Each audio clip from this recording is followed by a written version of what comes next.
kami melihat bahwa memang sudah ada komitmen ya, terutama kalau yang kita kaitkan dengan energy transition. Jadi kita mesti bicara dua ya, karena Mhm. kalau kemarin itu kan lebih finance and infrastructure, memang energy transition is a very big part of it. Kita Yes. juga ada energy sustainable dan climate task force. Mhm. Jadi memang komitmen dari negara maju itu saya rasa clear ya, mereka mau bantu Indonesia selama Indonesia juga komit untuk mau melakukan energy transition ini, dengan kata lain mau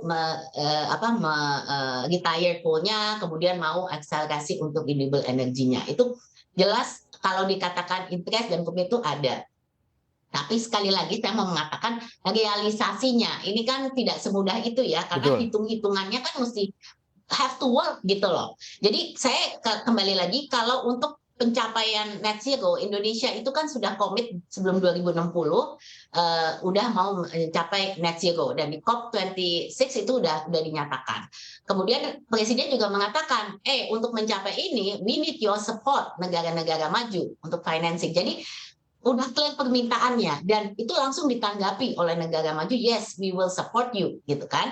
Tapi realisasinya seperti apa gitu, ini yang, karena kalau kita lihat potensi daripada misalnya contoh renewable energy, kita nggak kurang. Ya. Semua source renewable energy itu banyak ada di Indonesia, mau angin, mau solar, mau hydrogen, mau geothermal, itu semua banyak ada gitu. Mhm. Cuman bagaimana ini bisa, kalau dipercepat dengan funding dari luar, itu seperti apa gitu, realisasinya seperti apa. Yes. Sama juga dengan coal retirement, mungkin interestnya untuk oke lah kalau pelaku mau membantu untuk coal retirement, tapi kan it has to, modalnya harus ada, harus jalan gitu kan, nggak bisa asal we want to do it gitu, but Mhm. how to make it work. Ya.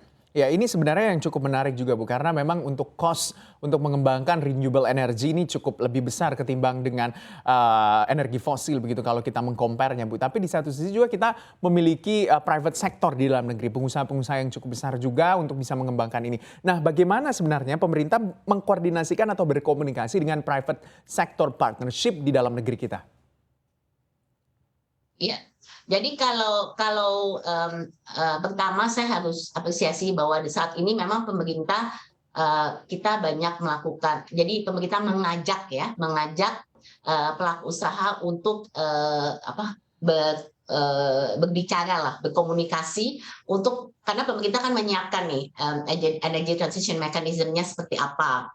Malahan kemarin dari pemerintah, Kementerian Keuangan juga sudah launching country platform-nya. Jadi dia mengatakan, oke, we will do this. Kita juga ada prospek untuk blended finance misalnya gitu ya, dan it can be incentivized gitu, incentivized oleh pemerintah. Jadi ini pemerintah selama proses ini juga mengajak diskusi gitu loh pelaku usaha. Actually, what do you need? Kalau Mhm. dalam membuat perhitungannya juga, saat ini lembaga-lembaga seperti INAS itu juga lagi membuat konsep perhitungannya dengan ADB dan lain-lain. Itu kita semua juga diajak berbicara. Jadi komunikasi itu dilakukan dari awal untuk partisipasi daripada pelaku usaha. Mhm. Nah, sekarang kalau kita lihat dari source-nya, mungkin kelihatan dan source ada. Tapi yang kalau saya katakan tadi dari segi modeling yang bisa jalan gitu kan, ini yang saya rasa perlu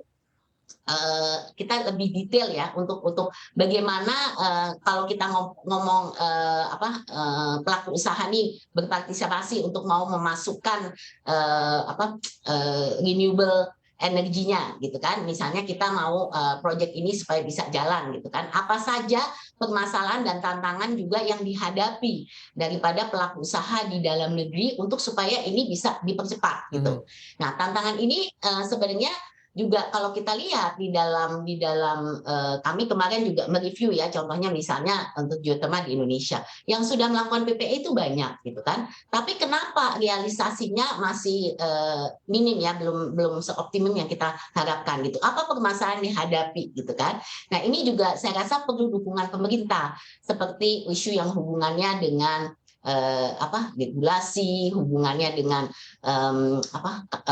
masyarakat setempat ya, komunitas sosial dan keamanan. Ini kan ada juga peran serta pemerintah untuk bisa membantu mendorong agar realisasi ini juga dipercepat. Jadi selain daripada kerjasama bahwa pemerintah mengajak swasta untuk pemerintah menyiapkan energy transition mechanism-nya seperti apa, punya roadmap-nya, punya strateginya, apa insentif yang dibutuhkan, tapi juga dalam pelaksanaan di lapangannya, jelas pelaku usaha juga membutuhkan dukungan daripada pemerintah gitu, supaya ini bisa semua terrealisasi.